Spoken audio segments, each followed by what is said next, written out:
Bauer, bonjour. Bonjour. Depuis 2016, vous êtes CEO chez Charles Pozzi, la plus grande concession Ferrari au monde.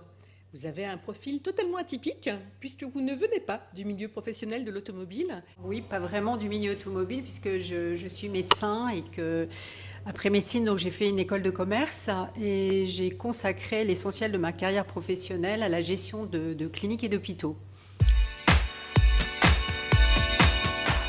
Alors vous avez occupé des postes de direction, notamment à la Pitié-Salpêtrière et à Necker, ainsi que dans des cliniques privées. Privé, oui.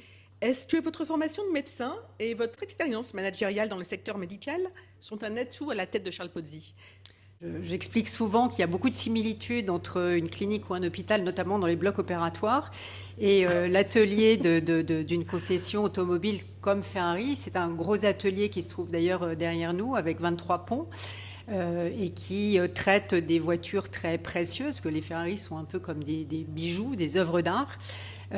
Donc dans la santé, les patients sont précieux également, et donc j'ai transposé des méthodes clairement de la gestion de cliniques ou d'hôpitaux dans cette concession automobile.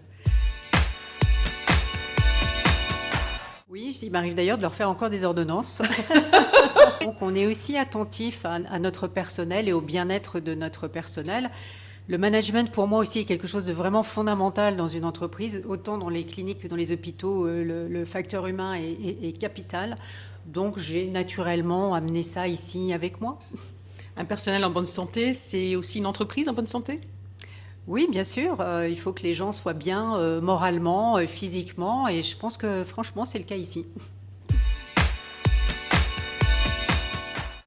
Alors Armelle, l'inclusion est un de vos chevaux de bataille. Vous venez de mettre en place un programme totalement disruptif à destination des seniors. C'est un sujet qui me tient vraiment à cœur. Je travaille sur l'estime de soi des seniors.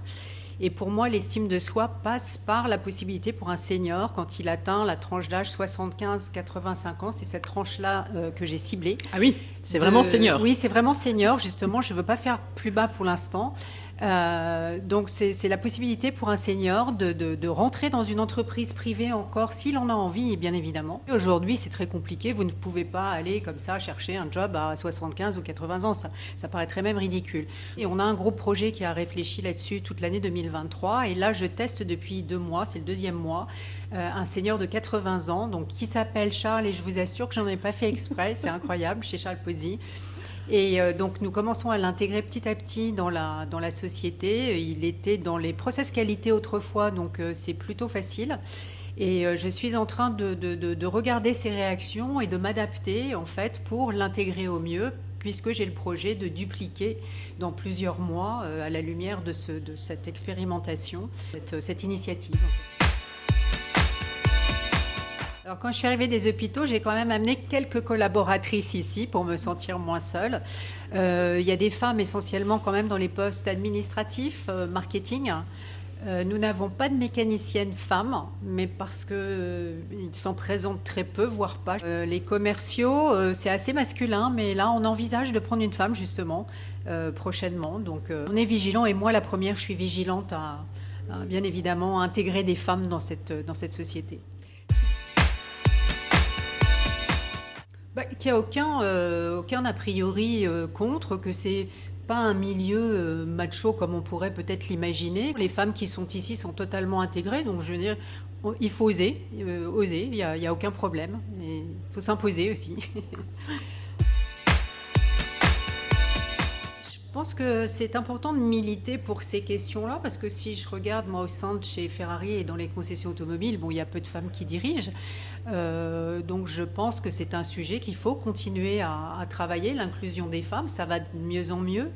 Moi je viens d'un univers où ma mère, qui a près de 90 ans, était une femme qui travaillait dans l'industrie pétrolière il y a très longtemps. Elle était la seule femme, on en parle souvent, ça n'est plus le cas au jour d'aujourd'hui. Mais il y a encore du chemin à parcourir. La preuve, c'est que moi j'aimerais bien avoir des collègues femmes à la tête de concessions automobiles. Merci beaucoup Armelle. Merci.